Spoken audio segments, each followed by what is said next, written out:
Hi, I'm Sandrino Mangunay. There was a time na nung high school ako, when I looked at the mirror, I asked God, Lord, ba't po ang gwapo ko? Kasi nahihirapan ako. Ang daming nagkakagusto sa akin.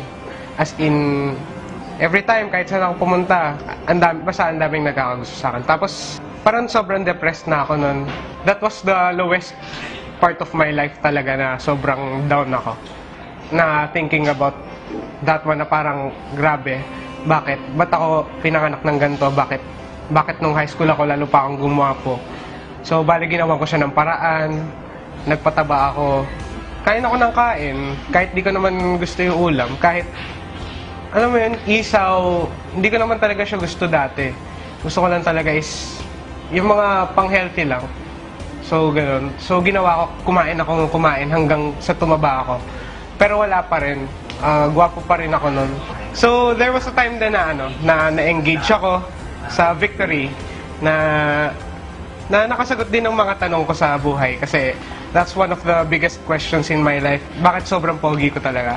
I was engaged sa Victory Group, naging part ako, nag-one-to-one din ako. So, yun, parang in-open up ko yun sa leader ko na sabi ko, Kuya, ang pangit ko, no?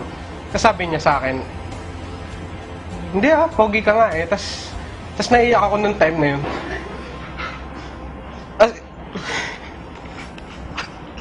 Ang hirap ng part na yun kasi nagtuloy pa rin ako kahit na ganun hanggang sa na-realize ko one time, sabi rin sa akin ng leader ko, what if ginagamit talaga ni God yung kagwapuhan mo?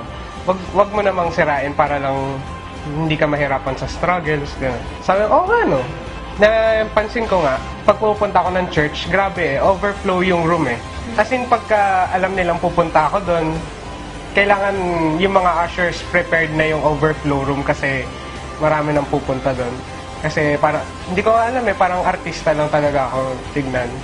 So, I learned to accept the fact na gwapo talaga ako. So, hanggang sa may time na nag-workout na ako ulit, nagpapayat ako, binalik ko yung dati kong katawan. So, eto na ako ngayon. Pogi na uli. So, yun, na-realize ko na talaga. Saan ako dinedestiny ni God?